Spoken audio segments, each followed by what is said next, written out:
ఆంధ్రప్రదేశ్ ఉప ముఖ్యమంత్రి పవన్ కళ్యాణ్ పంచాయతీరాజ్ దినోత్సవం సందర్భంగా చేసిన వ్యాఖ్యలు ప్రజల మనసును గెలుచుకున్నాయి.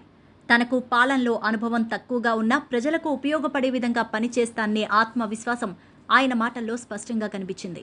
సాధారణంగా డిప్యూటీ సీఎం స్థాయిలో ఉన్న నాయకులు ఇలా తమ పరిమితులు బహిరంగంగా చెబుతారు అనడం చాలా అరుదు. కానీ పవన్ కళ్యాణ్ మాత్రం తన నిజాయితీతో ప్రత్యేకంగా నిలిచారు. మంగళగిరిలో జరిగిన అధికార కార్యక్రమంలో పాల్గొన్న పవన్ కళ్యాణ్ గ్రామీణాభివృద్ధి పట్ల తనకు ఉన్న ఆకాంక్షను వ్యక్తం చేశారు. పల్లెలంటే తనకు ప్రాణమని, అందుకే పంచాయతీరాజ్ శాఖను ఎంచుకున్నానని వివరించారు.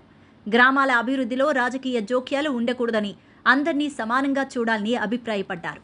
2024 ఎన్నికల తర్వాత తెలుగుదేశం పార్టీ, జనసేన, భారతీయ జనతా పార్టీ కూటమి ఘన విజయం సాధించి అధికారంలోకి వచ్చిన సంగతి తెలిసిందే.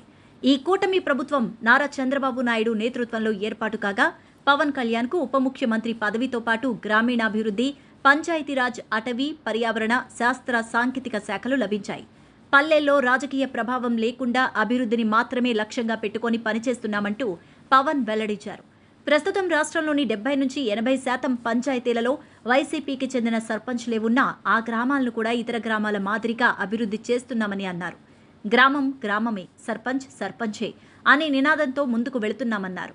ప్రతి పల్లెకు స్వాతంత్ర దినోత్సవం, గణతంత్ర దినోత్సవం సందర్భంగా 10,000 లేదా 25,000 మంజూరు చేస్తూ రాజకీయాలకు అతీతంగా అభివృద్ధికి తోడ్పాటు అందిస్తున్నామని వివరించారు. పాలనలో అనుభవం తక్కువగా ఉన్న శాఖలో పైరవీలకు తావు లేకుండా చూశానని చెప్పారు. అధికారులు తన మాటను గౌరవిస్తున్నారని, అవసరమైతే కఠిన చర్యలకు కూడా వెనుకాడబోనని పవన్ కళ్యాణ్ తేల్చి చెప్పారు.